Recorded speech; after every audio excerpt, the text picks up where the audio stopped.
نحمده ونصلي على رسوله الكريم اما بعد بسم اللہ الرحمن الرحیم السلام علیکم ورحمۃ اللہ وبرکاتہ۔ زنا کا کفارہ کیا ہے؟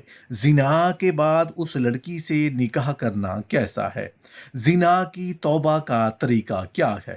حضرت عبداللہ بن مسعود رضی اللہ تعالی عنہ سے روایت ہے کہ میں نے رسول اللہ صلی اللہ علیہ وآلہ وسلم سے پوچھا کہ اللہ کے ہاں گناہوں میں سب سے بڑا گناہ کون سا ہے؟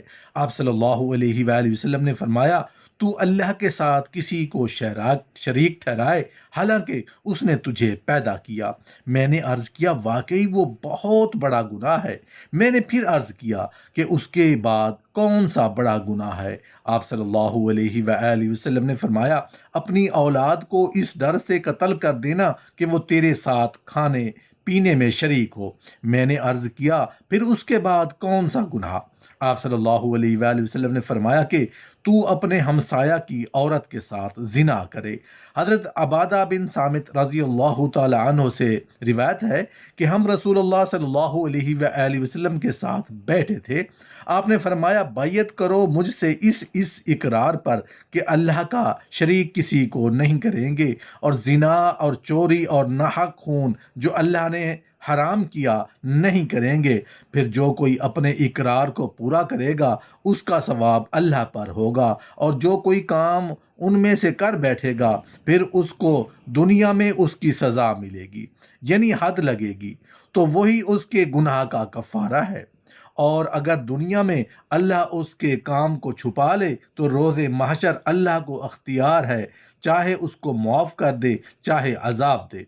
حضرت ابو ذر غفاری رضی اللہ تعالی عنہ نے رسول اللہ صلی اللہ علیہ وآلہ وسلم کو یہ فرماتے ہوئے سنا کہ میرے پاس جبرائیل علیہ السلام آئے، انہوں نے مجھے یہ خوشخبری دی کہ آپ صلی اللہ علیہ وآلہ وسلم کی امت میں سے جو اس حال میں مرا کہ وہ اللہ کے ساتھ کسی کو شریک نہیں ٹھہراتا تھا تو وہ جنت میں داخل ہوگا۔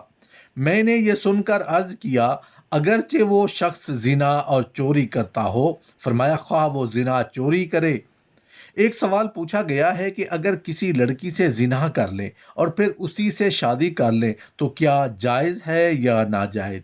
اس میں کوئی شک و شبے والی بات نہیں کہ زنا بہت بڑا جرم ہے جو ہمارے معاشرے میں بہت تیزی سے پھیل رہا ہے۔ زنا مردوں سے نہیں عورتوں سے پھیلتا ہے۔ مردوں کی ہمیشہ سے نیچر رہی ہے کہ عورتوں کی طرف مائل ہونا۔ بہت کم مرد ہوں گے جو اپنے آپ کو اس چیز سے بچاتے ہیں۔ عورت کی طبیعت میں اللہ نے حیا اور پردہ رکھا ہے، وہ کسی نامحرم کو اپنے قریب نہیں آنے دیتی۔ اس کی طبیعت میں وہ شہوت نہیں ہے، لیکن جب عورت میں یہ حیا ختم ہو جائے، بے پردہ ہو جائے، مردوں سے گپ شپ لگائے، جھجک ختم ہو جائے، اللہ جل شانہ نے عورت کے اندر ایک حجاب رکھا ہے جو مرد سے بات کرتے ہوئے ہچکچاتی ہے۔ جب یہ ہچکچاہٹ ختم ہو جائے تو عورت تک پہنچنا آسان ہو جائے گا۔ پھر چند فیصد لوگ ہی بچ پاتے ہیں۔ قرآن میں بیان کیا گیا ہے کہ یوسف علیہ السلام کو عورت نے دعوت دی مگر یوسف علیہ السلام اس کے قریب نہیں گئے۔ یہ پیغمبر کا بہت بڑا کمال تھا۔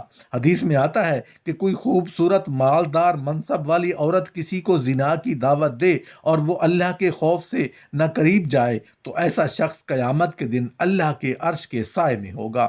مرد زنا کی دعوت دے رہا ہے اور عورت بھاگ جائے، اس کے قریب نہ جائے، یہ کوئی کمال نہیں سمجھا جاتا۔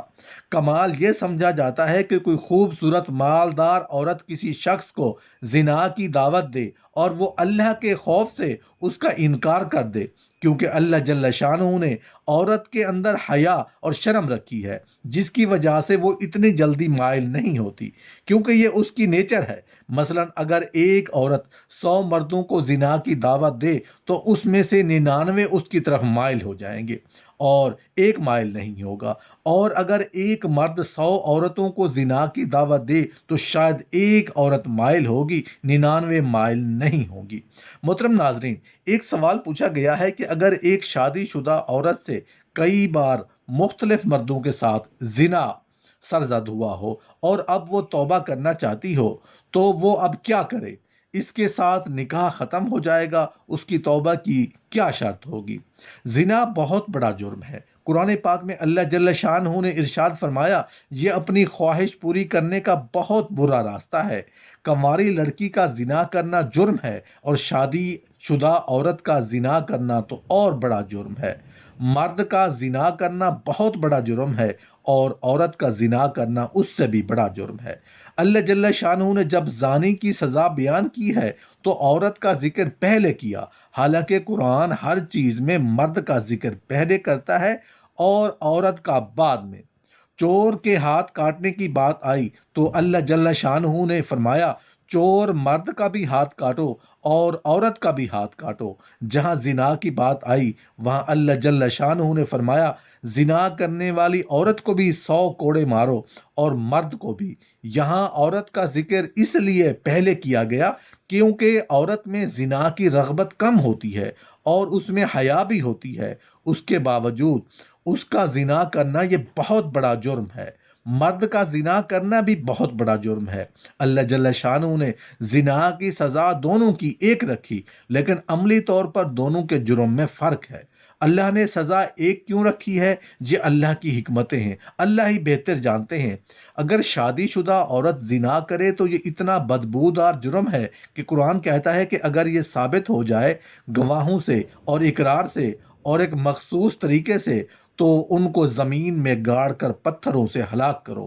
زنا ایک بہت بڑا جرم ہے۔ اگر کسی کا جرم ظاہر نہیں ہوا اور اللہ نے اس پر پردہ ڈالا ہوا ہے، اب تو سزا جاری نہیں ہوگی، اور خود سے جا کر اپنے اوپر سزا جاری کروانا بھی کوئی اچھا کام نہیں۔ اب چھپ کر گڑ گڑا کر اللہ جل شانہ سے بہت زیادہ توبہ کریں۔ اللہ غفور الرحیم ہے، وہ بڑے بڑے گناہوں کو معاف کر دیتا ہے۔ آئندہ کے لیے قرآن کہتا ہے کہ ایسے کام بھی نہ کرو جس سے تمہاری زنا کی طرف رغبت ہو۔ اس خاتون کو چاہیے کہ اللہ جل شانہ سے گڑ گڑا کر معافی مانگے، صدقہ خیرات بھی کرے، جیسا کہ اللہ جل شانہ نے قرآن پاک میں فرمایا کہ جو توبہ کر لے گا اور اپنے عقیدے کو مضبوط کر لے گا اور آئندہ نیک اعمال اختیار کر لے گا تو اللہ اس کے گناہوں کو معاف کر دے گا۔ پھر سچی توبہ کرنے کے بعد اس جرم کو بھول جائیں، نہ کسی کے سامنے تذکرہ کریں، نہ خود سوچیں ایسے جیسے کبھی یہ گناہ کیا ہی نہیں۔ محترم ناظرین، ایک سوال پوچھا گیا ہے کہ ناجائز تعلقات میں لیے گئے تحفے کا حکم۔ اگر کسی کا ناجائز تعلق ہو اور محبت میں تحفے کا لین دین ہوا تو ان تحفوں کے بارے میں کیا حکم ہوگا؟ کیا وہ واپس کرنا ضروری ہے؟ اگر اب اس شخص سے رابطہ نہیں تو کیا اس سے رابطہ کر کے اس کو سارے تحفے واپس کیے جائیں یا اس کی قیمت واپس کی جائے؟ اس کے بارے میں رہنمائی فرمائے۔ اگر کسی کا خدا نہ خواستہ ناجائز تعلق تھا، جو اس نے وہ گفٹ جو اس کو تعلق پیدا کرنے کے لیے دیے، یعنی کسی شخص نے کسی عورت کو کوئی گفٹ دیے، نیت یہ تھی کہ یہ میرے ساتھ ناجائز تعلق رکھے، اور خاتون نے بھی وہ گفٹ لیے کہ میں اس سے گفٹ لے رہی ہوں تو میں اس کی خواہش پوری کروں، اس کے ساتھ ناجائز تعلق رکھوں، پھر تو یہ گفٹ کا لین دین بالکل حرام ہے۔ اس خاتون کے لیے اس گفٹ کا استعمال جائز نہیں۔ اس گفٹ کو یا اس کی قیمت کو صدقہ کر دیں، لیکن اگر ایسا نہیں تھا تو گفٹ اگر اس تعلق یا رشتے کی وجہ سے نہیں دیا گیا تھا تو پھر اس گفٹ کو حرام نہیں کہیں گے، ہاں ناپسندیدہ اور نامناسب ضرور ہے۔